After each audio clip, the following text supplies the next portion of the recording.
الدرس في قصة سيدنا موسى عليه السلام مع فرعون وملئه سورة الأعراف تفسیر ابن کثیر۔ الحمد لله رب العالمين والصلاة والسلام على أشرف الأنبياء وسيد المرسلين سيدنا محمد وعلى آله وأصحابه أجمعين۔ اللهم صل على سيدنا محمد وعلى آل سيدنا محمد كما صليت على إبراهيم وعلى آل إبراهيم في العالمين إنك حميد مجيد۔ أعوذ بالله من الشيطان الرجيم، بسم الله الرحمن الرحيم۔ وقال الملأ من قوم فرعون أتذر موسى وقومه ليفسدوا في الأرض ويذرك وآلهتك قال سنقتل أبناءهم ونستحيي نساءهم وإنا فوقهم قاهرون۔ قال موسى لقومه استعينوا بالله واصبروا إن الأرض لله يورثها من يشاء من عباده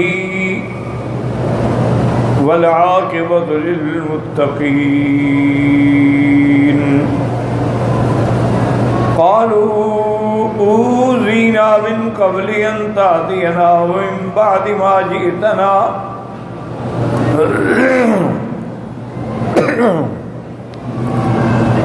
قال عسى ربكم أن يهلك عدوكم ويستخلفكم في الأرض فينظر كيف تعملون۔ اب اللہ تبارک و تعالی نے کلام مقدس کی ان آیات مبارکہ میں سیدنا موسیٰ علیہ السلام کے قصہ مبارک کو بڑی تفصیل سے بیان فرمایا ہے۔ جیسا آپ پڑھ چکے ہیں کہ جادوگروں سے مقابلہ ہوا، اللہ نے حضرت موسیٰ علیہ السلام کو عزت دی، غلبہ دیا، کامیابی دی، اور فرعون اور اس کی اپنی تمام قوم جو ہے وہ ذلت و خواری سے شکست کھا کے واپس ہوئے۔ البتہ جو جادوگر تھے ان کو اللہ تعالیٰ نے ایمان کی دولت سے سرفراز فرمایا، وہ فوراً سجدے میں گر گئے اور اپنے ایمان کا اعلان کر دیا، آمنا برب موسیٰ و ہارون، کہ ہم ایمان لے آئے۔ اور اسی طرح پھر فرعون نے ان کو بڑی تہدید کی کہ تم یہ ایمان لائے اور تمہاری سازش ہے، یہ تمہارے موسیٰ علیہ السلام جو ہیں انہ لکبیرکم، یہ تمہارا بڑا ہے، اس سے نے تم کو جادو سکھایا ہے، اور مل جل کے تم نے ایک پلان کیا جس میں موسیٰ علیہ السلام کامیاب ہو گئے اور ہمیں شکست کھانی پڑی، اصل میں یہ تمہاری سازش ہے۔ یہ بالکل ایسا جھوٹ تھا کہ جو اظہر من الشمس تھا، یعنی بالکل سب جانتے تھے کہ موسیٰ علیہ السلام تو مدین سے واپس آئے تو سیدھا فرعون کے پاس گئے، ان کی تو کسی سے ملاقات ہی نہیں ہے، تو کیسے سکھایا کسی کو؟ اور پھر اس دن میدان میں آئے جس دن مقابلہ تھا، تو یہ تو فرعون کا ایک جھوٹ تھا اپنی قوم کو دھوکے میں رکھنے کے لیے۔ اور پھر اس نے دوسرا کام یہ کیا کہ ان کو ڈرایا، تہدید کی کہ لَأُقَطِّعَنَّ أَيْدِيَكُمْ وَأَرْجُلَكُمْ مِنْ خِلَافٍ وَلَأُصَلِّبَنَّكُمْ أَجْمَعِينَ، کہ میں تمہارے ہاتھ پاؤں الٹے کاٹوں گا، یعنی دایاں ہاتھ اور بایاں پاؤں، اور پھر تمہیں میں پھانسیوں پہ بھی لٹکا دوں گا، پھر تمہیں پتہ لگے گا کہ تم نے میری مخالفت کر کے کتنا بڑا نقصان کیا ہے۔ لیکن اللہ تبارک و تعالیٰ نے کہ جو لوگ جادوگر تھے اب جناب سجدے میں جانے کے بعد ایمان لانے کے بعد جو ہیں وہ اللہ کے اولیاء بن گئے، شہداء بن گئے اور اس مقام پہ پہنچ گئے کہ انہوں نے کہا فرعون جو تمہاری مرضی ہے کرو، فقد ما انت قاض، جو تم کر سکتی ہو کرو، ہم تم سے کوئی رحم کی اپیل نہیں کرتے، درخواست نہیں کرتے، جو تمہاری طاقت ہے کر ڈالو۔ ہم نے اپنے رب کی طرف لوٹنا ہے، ہم نے اپنے اللہ کی طرف جانا ہے، اور اللہ تعالیٰ ہی ہمیں ان قربانیوں کی اور ان مشکلات میں گزرنے کی جزا دیں گے۔ اور پھر انہوں نے اللہ سے دعا مانگی کہ یا اللہ ہمیں ایمان پہ ثابت قدم فرما، وَأَفْرِغْ عَلَيْنَا صَبْرًا، اور بالکل صبر ہمارے اوپر ایسا انڈیل دے کہ ہمارا پورا وجود جو ہے وہ مجسمہ صبر بن جائے، اور ہمیں توفنا مسلمین، ہمارا خاتمہ جو ہے ایمان پہ ہو، چونکہ اصل مدار یاد رکھیں خاتمے کی ہے، انما الاعمال بالخواتیم، یعنی ایک آدمی ساری زندگی تہجد پڑھتا رہا بڑا صالح، جنت حضور نے فرمایا چند یعنی گز رہ گئی لیکن کفر کر بیٹھا اور کفر پہ مر گیا اور جہنم میں چلا گیا۔ اسی طرح ایک آدمی کی ساری زندگی کفر میں گزر گئی، جبکہ جہنم بالکل سامنے آ گئی، لیکن اللہ نے اس کو توفیق دی، اسے کہا ایسا کام کیا کہ سیدھا جنت میں چلا گیا۔ تو مدار جو ہے نا وہ خاتمے پہ ہوتی ہے، اس لیے ہمیشہ یہ دعا کیا کریں کہ اللہ خاتمہ ایمان پہ فرمائے، اللہ خاتمہ خیر کر دے، اور وجعل خیر ایامنا آخرہا، اللہ ہمارے سب سے اچھے دن جو ہے وہ آخری ہو، اور ہمارا سب سے بہتر دن وہ ہو جب ہم آپ کی دربار میں پیش ہوں۔ اسی لیے ہمیشہ یہ دعا مانگا کریں۔ تو اللہ تبارک و تعالیٰ نے اور بعض بزرگوں نے، علماء نے اور اولیاء نے بڑی آسان سی چیزیں بتلائی ہیں، کہتے ہیں کہ اگر آدمی ان چیزوں پہ عمل کرے تو انشاءاللہ خاتمہ ایمان پہ ہوگا۔ سب سے پہلی بات تو یہ ہے کہ مسواک جو ہے وہ لازمی کر لیں گے، ہر نماز سے پہلے وضو کے وقت مسواک ہر حال میں کیا ہے۔ بعض علماء جو ہیں جیسے یہاں کے اپنے عرب دیکھیں یہ نماز سے پہلے بھی مسواک، کیونکہ لفظ آتا ہے نا عند کل صلاۃ، نماز کے قریب، لیکن امام ابو حنیفہ فرماتے ہیں عند وضو کل صلاۃ، یعنی جب تم وضو کرنے کے لیے، جیسے قرآن میں ہے نا اذا قمتم الى الصلاۃ فاغسلوا وجوہکم، اس کا معنی یہ تھوڑا کہ نماز میں کھڑے ہو کے پھر وضو کرو، معنی یہ ہوگا کہ اذا اردتم القیامہ، جب تم نماز کا ارادہ کرو تو پہلے وضو کرو۔ اسی لیے وہ فرماتے ہیں کہ ہر نماز سے پہلے وضو جو ہے، مسواک جو ہے، یہ اتنی بڑی نعمت ہے، سنت حضور پاک ہے، اور حضور نے فرمایا کہ مطہرۃ للفم ومرضات للرب، یہ منہ کو بھی صاف کرتا ہے اور رب کو بھی راضی کرتا ہے۔ اور مسواک کرنے کا 70 فائدہ ہے، اور علماء نے لکھا ہے کہ اس کا ادنا فائدہ جو ہے وہ یہ ہے کہ مسواک کرنے والے آدمی کا خاتمہ ایمان پہ ہوتا ہے۔ تو ایک تو مسواک کو لازم کر لیں، یہ بڑی آسان بات ہے، کیا مشکل کیا ہے ایمان۔ اچھا اگر کبھی ایسا موقع ملے مسواک نہ ہو، انگلی سے مسواک کر دو تاکہ سنت پوری ہو جائے۔ اور دوسرا یہ ہے کہ جب آپ سیڑھیوں پہ چڑھ رہے ہوں تو کہیں اللہ اکبر اللہ اکبر اللہ، کیونکہ سب سے اونچا تو اللہ کی ذات ہے نا، اور جب سیڑھیوں پہ اتر رہے ہوں تو کہیں سبحان اللہ سبحان اللہ سبحان اللہ، چونکہ اللہ تو ہر نقص سے پاک ہے، ہم تو نیچے جا رہے ہیں نا۔ یہ دو چیزیں ہو گئی، اور تیسری چیز انہوں نے یہ لکھا ہے کہ ہر نماز کے بعد کم سے کم 3 دفعہ ورنہ 10 دفعہ اللہم اغفر امت محمد صلی اللہ علیہ وسلم، اللہم ارحم امت محمد صلی اللہ علیہ وسلم، اللہم استر امت محمد صلی اللہ علیہ وسلم، اللہم اجبر امت محمد صلی اللہ علیہ وسلم، اللہم اعف امت محمد صلی اللہ علیہ وسلم۔ وہ یہی الفاظ بعین ہی کسی سیاستہ کی حدیث مبارک میں نہ ہوں لیکن قرآن میں موجود ہے اور احادیث میں بھی موجود ہیں، اور سب کے لیے اہم دعا اللہم اغفر لجمیع المسلمین والمسلمات والمؤمنین والمؤمنات الاحیاء منہم والاموات۔ تو یہی باتیں جو ہیں رب اغفر ورحم واعف وتکرم وتجاوز عما تعلم، تو اس میں اغفر بھی آ گیا، ورحم بھی آ گیا، واعف بھی آ گیا۔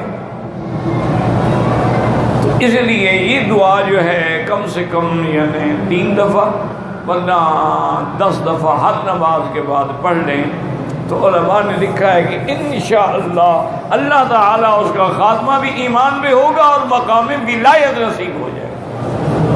کتنا آسان کام، کیا مشکل۔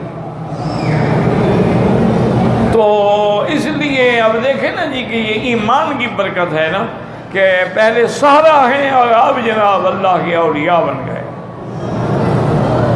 اور اتنا ایمان کی قوت ہے کہ فرعون کو للکار رہے ہیں فقد ما انت قال، جو کر سکتے ہو کرو۔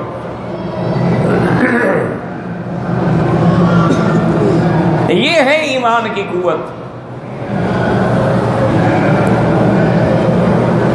اب بعض علماء نے تو لکھا ہے کہ فرعون نے ان کو یہ سزا دی تھی اور ان کو پھانسیوں پہ لٹکایا تھا، لیکن راجح قول یہ ہے کہ وہ موسیٰ علیہ السلام سے ڈر گیا،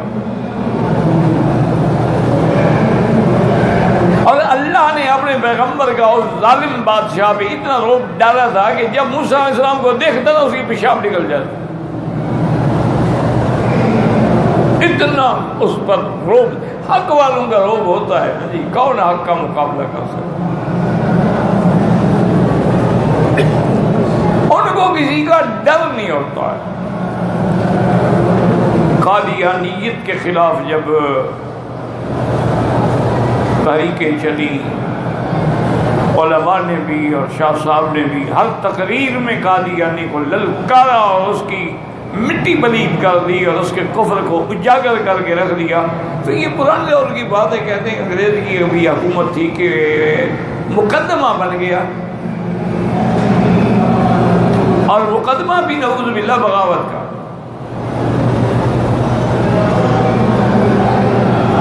بہرحال یہ ہے کہ جب شاہ جی کورٹ میں آئے تو یہ ایمان کی قوت ہوتی ہے نا۔ جج نے ہوا انگریز تھا، جج بھی، اس نے پوچھا کہ آپ نے کہا ہے کہ مرزا غلام احمد قادیانی کافر ہے اور واجب القتل ہے، مرتد ہے۔ پہلے تو قادیانی نہیں تھا نا، قادیانی تو بعد میں بنا ہے، تو جو مسلمان ہو کر کافر بنے وہ تو مرتد ہوتا ہے۔ تو شاہ جی نے دیکھا اور کہا جج صاحب میں نے کہا نہیں تھا، کہا بھی تھا، اب تیرے سامنے بھی کہتا ہوں اور جب تک میری زندگی ہے میں کہوں گا کہ مرزائی کافر ہیں اور مرتد ہیں اور واجب القتل ہیں۔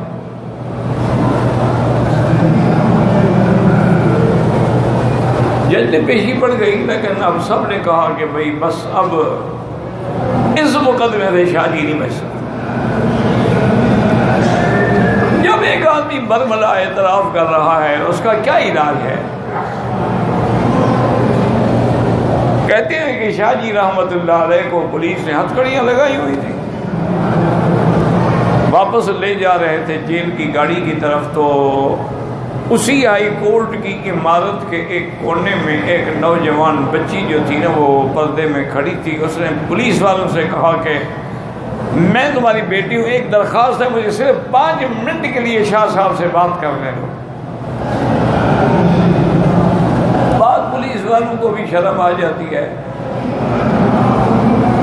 تو وہ رک گئے۔ شاہ جی فرماتے ہیں کہ میرے قریب آئی اور اس نے کہا کہ ابا جان میں سید لالی ہوں، میں روزانہ قرآن ختم کر کے تیری رہائی کے لیے دعا کروں۔ شاہ جی فرماتے ہیں کہ اس کے اس کہنے سے وہ رو پڑی اور پیچھے ہٹ گئی۔ شاہ جی کہتے ہیں کہ میرے چہرے پہ ایک ایسا جذبہ آ گیا، سارے ساتھی وہ کلا کہنے لگے کیا بات ہے؟ میں نے کہا دنیا کی کوئی طاقت مجھے سزا نہیں دے سکتی، جب یہ معصوم بچیاں میرے لیے دعا کرتی ہوں تو مجھے کون سزا دے سکتا ہے؟ اور اگر سزا ہو بھی جائے تو میں اس کے رسول میں پھانسی چڑھوں گا نا۔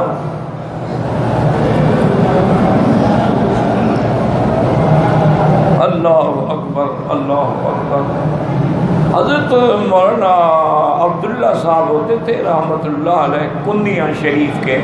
یہ کنیا شریف خانقاہ جو ہے نا، یہ واحد خانقاہ ہے کہ جہاں باپ بیٹے کی جانشینی نہیں ہوتی، اکثر مستحق اور علماء آتے ہیں،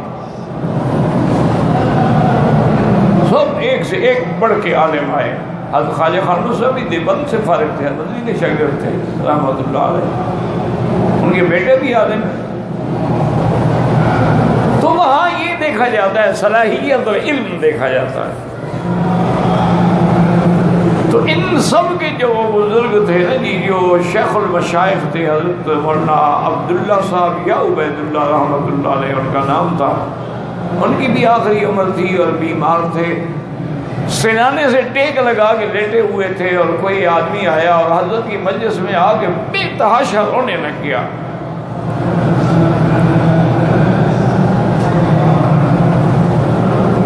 تو حضرت نے فرمایا بھئی کیوں روتا ہے، یہ پوچھو اس سے۔ اس نے کہا کہ حضرت آج تمام شاہ جی کے وکیلوں نے بھی جواب دے دیا ہے اور ایک ہفتے کے بعد پیشی ہے، جب ہمارے اپنے وکیل ہی نا امید ہو چکے ہیں تو اب تو مقصد یہ ہے کہ پھر نعوذ باللہ اس کیس میں ان کو سزا ہو جائے گی۔ کہتے ہیں کہ حضرت مولانا لیٹے ہوئے تھے، بیمار تھے، غصے میں اٹھے،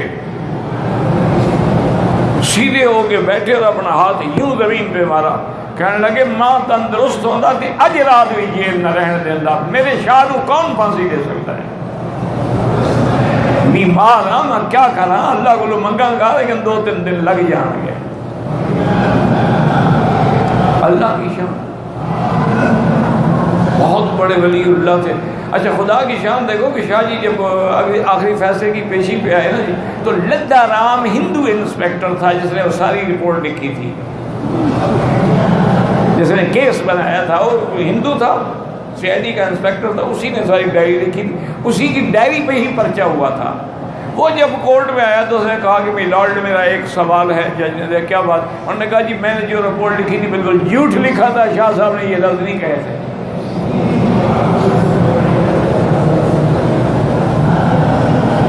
مجھے افسران بالا نے دباؤ ڈال کے لکھوایا تھا۔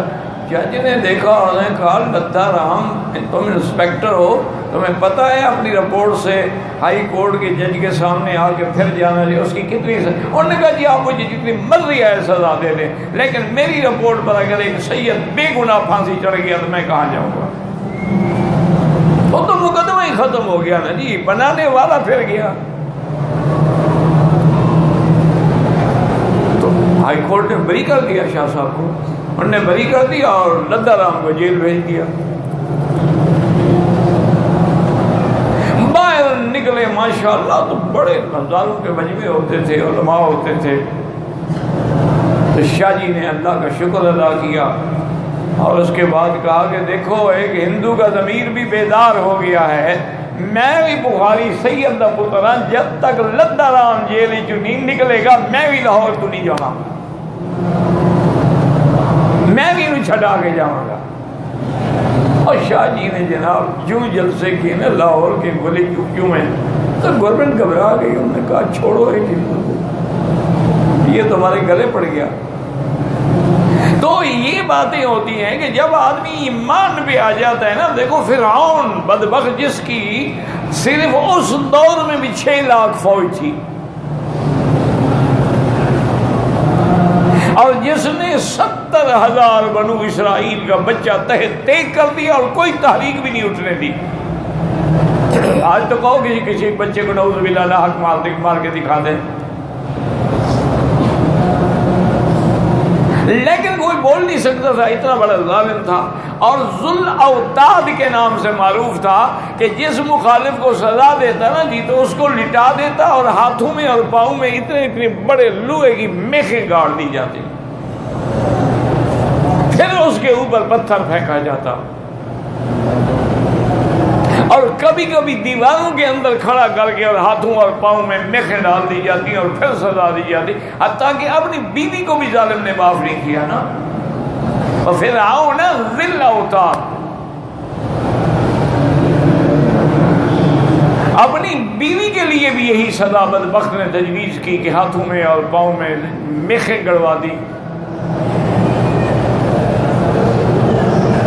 اور اس کے بعد جو ہے اس نے اس سے کہا کہ دیکھو میری خدائی کا، میری ربوبیت کا، میری الوہیت کا اقرار کرو ورنہ میں تمہیں یہی سزا دوں گا، اور اوپر ایک بہت بڑا پتھر لٹکا دیا۔ اور بی بی کے بارے میں قرآن نے لکھا جو قیامت تک پڑھا جائے گا، وَضَرَبَ اللَّهُ مَثَلًا لِّلَّذِينَ آمَنُوا امْرَأَتَ فِرْعَوْنَ إِذْ قَالَتْ رَبِّ ابْنِ لِي عِندَكَ بَيْتًا فِي الْجَنَّةِ وَنَجِّنِي مِنْ فِرْعَوْنَ وَعَمَلِهِ وَنَجِّنِي مِنَ الْقَوْمِ الظَّالِمِينَ۔ اللہ، یہ دعا ہوتی ہے کہ آدمی دکھ میں ہوتا ہے، مصیبت میں ہوتا ہے، دل سے دعائیں نکلتی ہیں۔ کہ کیسی پیاری دعا مانگی کہ رب ابن لی عندک بیتا فی الجنہ، جنت میں بھی میرا مولا اپنے قریب مجھے گھر عطا فرما، اور مجھے اس ظالم کے ایمان سے بھی، عمل سے بھی، قوم سے بھی نجات عطا فرما دے۔ یعنی بی بی اس حالت میں دعائیں مانگ رہی ہیں، اور یقین کریں کہ اللہ نے بھی کیسے دعا مانگی کہ سب سے بڑا گھر، شان والا اور سب سے قریب گھر تو قیامت میں حضرت محمد مصطفیٰ کا ہوگا۔ اسی لیے آپ نماز کے بعد دعا مانگتے ہیں نا کہ وہ مقام وسیلہ جو ہے، وہ مقام ہے نا جنت کا، آت محمد الوسیلۃ والفضیلۃ وابعثہ مقاما محمودا۔ وہ مقام محمود جو ہے وہ بھی مدنی محمد مصطفیٰ کا ہے۔ تو حضور سے زیادہ اونچا، زیادہ اللہ کے قریب کسی اور کا گھر نہیں تھا، تو اللہ نے بی بی کی ایسے دعا منظور کی کہ قیامت میں وہ بیوی بنے گی محمد مصطفیٰ کی، اس گھر میں جائے گی۔ رب ابن لی عندک بیتا فی الجنہ ونجنی من فرعون وعملہ ونجنی من القوم الظالمین۔ یاد رکھیں حضور کی وہاں جنت میں بھی شادی ہوگی، ایک تو اسی امرات فرعون سے اور ایک بی بی ام کلثوم سے۔ اللہ اکبر، اللہ اکبر، کیسی دعا بھی تو دعا ہے نا، مانگنے والا بھی ہو اور پھر دعا بھی ہو۔ اللہ نے فرمایا جبرائیل کھول دو پردے بیوی کے اور جنت کے درمیان میں، ابھی اپنے بیوی کو اس کے جنت والا گھر ابھی دکھلا دو اسی حالت میں۔ سبحان اللہ، اللہ اللہ۔ ایک دن اسی حدیث مبارک میں تو نہیں ہے لیکن مؤرخین نے لکھا ہے کہ بی بی فاطمہ الزہرا رضی اللہ عنہا سید النساء فی الجنہ بیٹھی ہیں، اور اماں عائشہ کے ساتھ بیٹھی باتیں کر، بہت پیار تھا ان کو۔ یہ تو ظالموں نے قصے بنا رکھے ہیں نا کہ یہ فدق کھا گئے اور فلاں کھا گئے اور فلاں کھا گئے، اور ظالم وہ جن نے سب کچھ لٹا دیا، اپنی بیٹی تک قربان کر دی، وہ فدق کھا جائیں گے۔ بی بی عائشہ فرماتی تھی کہ سب سے زیادہ مجھے محبوب بی بی فاطمہ تھی. تو باقی بیویوں نے صحابہ نے پوچھا کہ اماں کیوں؟ فرمایا کہ بی بی فاطمہ الزہرا کا چلنا جو تھا، بولنا جو تھا، ہنسنا جو تھا، آنکھیں جو تھی، بیٹھنا جو تھا، وہ تصویر تھی محمد رسول صلی اللہ علیہ وسلم. میری جب نظر پڑتی تو مجھے حضور کی صورت نظر آتی. تو بی بی فاطمہ الزہرا بیٹھی ہیں، ماں بیٹی ہیں، تو پیار سے بی بی فاطمہ نے کہا، اور نے کہا عائشہ قرآن کے حکم کے مطابق تو تیری شان زیادہ ہے کہ چونکہ تو ہماری ماں ہے.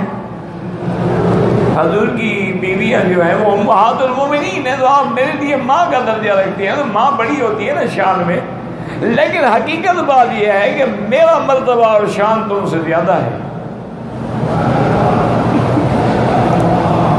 بی عائشہ نے پوچھا کہ بیٹی وہ کیسے؟ انہوں نے کہا دیکھو تم زیادہ سے زیادہ ابو بکر کی بیٹی ہو نا، بنت ابی بکر. میں تو بنت محمد الرسول اللہ ہوں، تو تم مجھ سے کیسے اچھی ہو سکتی ہو، کیسے اعلیٰ ہو سکتی ہو؟ بی بی عائشہ بڑی عالمہ تھی، بڑی ذہین تھی. تو بی بی عائشہ مسکرانے لگی. انہوں نے کہا کہ بیٹی مجھے تم سے محبت ہے، تیری شان کا بھی اعتراف ہے، لیکن تم دنیا کو دیکھ رہی ہو، آخرت میں نظر نہیں ڈالی کہ قیامت والا جب دن ہوگا تم علی کا ہاتھ پکڑو گی، میں محمد کا ہاتھ پکڑ کے اس کے گھر میں جاؤں. بتاؤ پھر کس کا شان زیادہ ہے؟ اور وہ تو پھر دائمی زندگی ہوگی نا، یہ تو عارضی زندگی، آج ہمیں کل نہیں ہوں گے، آج اس گھر میں رہتے ہیں کل سے چلے جائیں گے، لیکن وہ تو ہمیشہ والا گھر ہوگا نا. تو اس لیے بی بی نے بھی یہی دعا مانگی کہ رب ابن لی عندک بیتا فی الجنت ونجنی من فرعون وعملہ ونجنی من القوم الظالمین. جب پردہ کھلا اور بی بی نے اپنا محل دیکھا جنت میں تو فضائقت، بی بی ہنسنے لگی. فرعون کہنے لگا اچھا عذاب کی وجہ سے پاگل ہو گئی ہے، گرا دو اس کے اوپر پتھر. لیکن علماء نے لکھا ہے کہ اللہ نے فرشتے کو حکم دے دیا تھا کہ اس پتھر کے نیچے آنے سے پہلے روح قبض کر لو، بی بی کو تکلیف نہ ہو. اللہ اکبر. اللہ جب بچاتا ہے تو پھر اپنے ماننے والوں کو یوں بچاتے ہیں کہ آگ میں ڈالو تو بچا لیتے ہیں، اور اگر فرعون پھانسیوں پہ دھمکی دے تب بھی بچا لیتے ہیں. جتنا زور لگائے کچھ بھی نہیں ہو سکتا. اب جب مایوس ہو کے فرعون ناکام ہو کے اپنے محل میں آیا تو اب اس کے جو سردار تھے انہوں نے فرعون سے بات کی، جو ہمارا آج کا سبق ہے. قال الملأ، ملا کہتے ہیں سردار.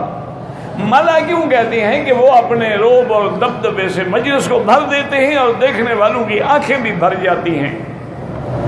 قال الملأ من قوم فرعون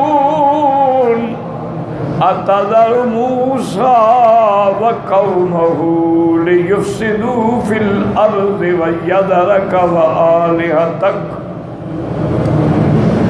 اللہ اکبر. اس کے سردار کہنے لگے، اس کی قوم کے جو تھے، قبطی جو تھے، کہ اچھا تم موسیٰ علیہ السلام کو چھوڑ دیا، کچھ بھی نہیں کیا،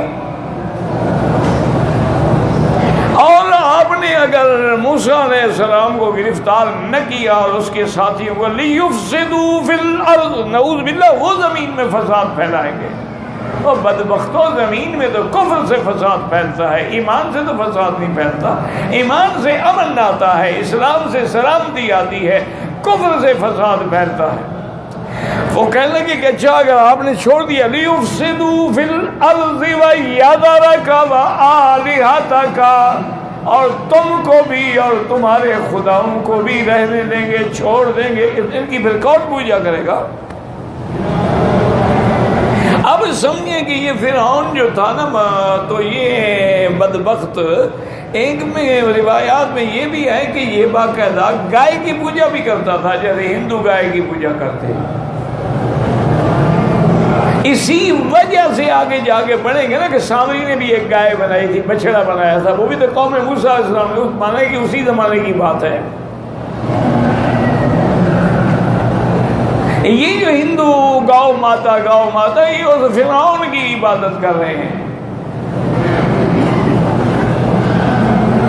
تو اب جناب انہوں نے اچھا دوسرا اس نے کیا کیا تھا کہ اس نے ہر اپنے قبیلے میں بت بنوا کے دیے تھے کہ تمہارے گھروں میں، بعض نے کہا کہ نہیں، اس نے اپنے مجسمے بنا کے دیے تھے کہ ان سب کو اپنے گھر میں رکھو اور ان کے آگے سجدے کرو۔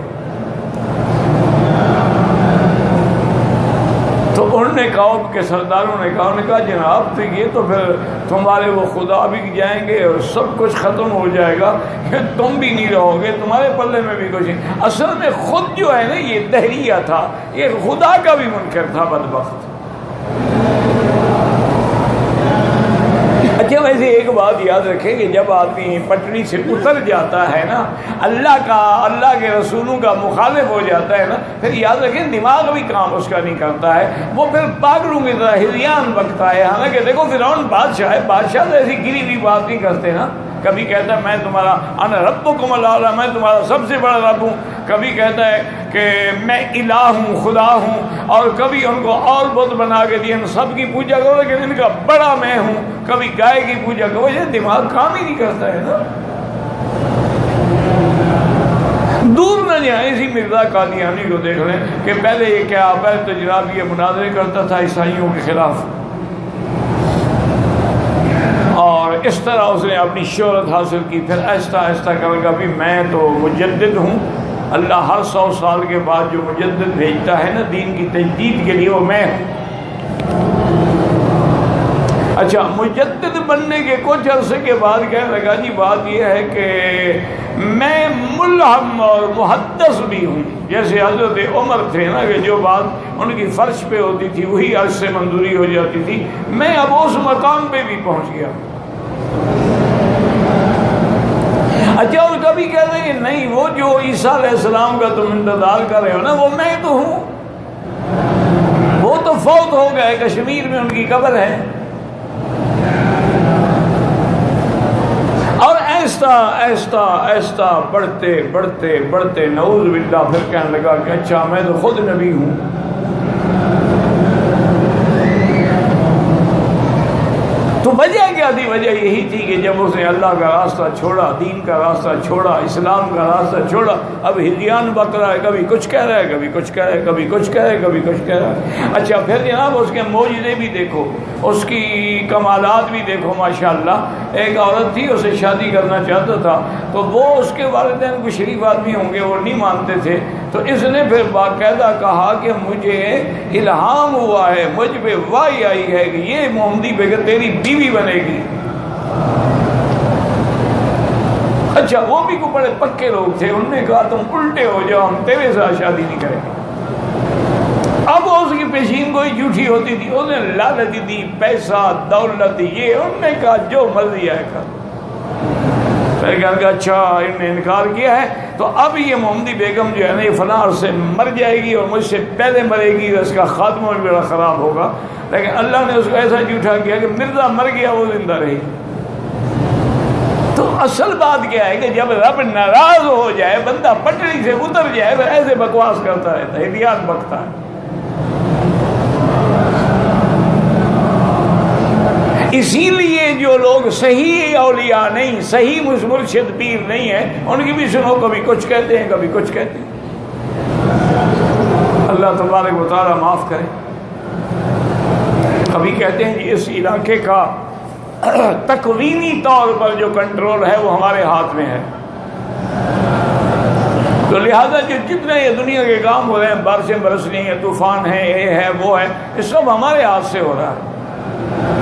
مجھے بھی ایک ٹکرے تھے یہاں ماشاءاللہ، وہ بھی کہتے تھے کہ تکوینی امور جو ہیں میرے ہاتھ میں۔ میں نے کہا تم کم سے کم اتنا تو کرو نا کہ جو فلسطینی مسلمانوں پہ ظلم ہو رہا ہے، کشمیری مسلمانوں پہ ظلم ہو رہا ہے، شام میں، حلب میں، ہر جگہ، اس کو تو روکو، تمہارے تکوینی امور کس کام آئیں گے؟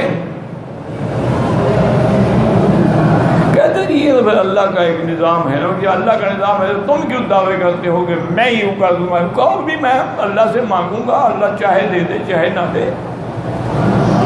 تو اس لیے انہوں نے ڈرایا فرعون کو کہ اگر ان کو تم نے سزا نہ دی نا تو بل تم گئے، تمہارے خدا بھی گئے، تمہارے مندر بھی گئے، تمہارے یہ دیوتا بھی گئے۔ قال سنقتل ابناءهم ونستحيي نساءهم وإنا فوقهم قاہرون۔ کہنے لگا اب ہم پھر ایسا کرتے ہیں کہ ان کے بچوں کو قتل کریں گے، ان کی لڑکیوں کو زندہ چھوڑیں گے، ہم ان پر جابر ہیں، ہمارا ان پہ کنٹرول ہے، یہ کیا کر سکتے ہیں، ہم ان کی قوت ختم کر دیں۔ اصل مسئلہ سمجھیں کہ یہ بچوں کے قتل والا جو آرڈر ہے فرعون کا، یہ تو بہت پہلے سے تھا، موسیٰ علیہ السلام کے پیدا ہونے سے بھی پہلے تھا۔ اسی لیے تو موسیٰ علیہ السلام کی ماں گھبرائی ہوئی تھی نا کہ جا کر بچہ پیدا ہو گیا قتل کر دیں گے ظالم۔ تب اللہ نے حکم دیا کہ اس کو صندوق میں ڈال کے دریا میں ڈال دو۔ تو اب کہہ رہا ہے کہ اچھا ہم ان کی اولادوں کو قتل کریں گے اور بچے، معنی یہ ہے کہ وہ حکم تھا، وہ چلتا رہا، لیکن جب موسیٰ علیہ السلام خود فرعون کے گھر میں آیا، وہاں تربیت ہوئی، وہاں اس کا بچپن گزرا، تو فرعون نے اس آرڈر کو ختم کر دیا تھا کہ بھئی اگر جس بچے کو ہم روکنا چاہتے ہیں تو بچہ تمہارے گھر میں بھی آ سکتا ہے، پھر لوگوں کے بچوں کو مروانے کا فائدہ ہے، تو وہ آرڈر رک گیا، اب اسی کو تجدید کر رہا ہے۔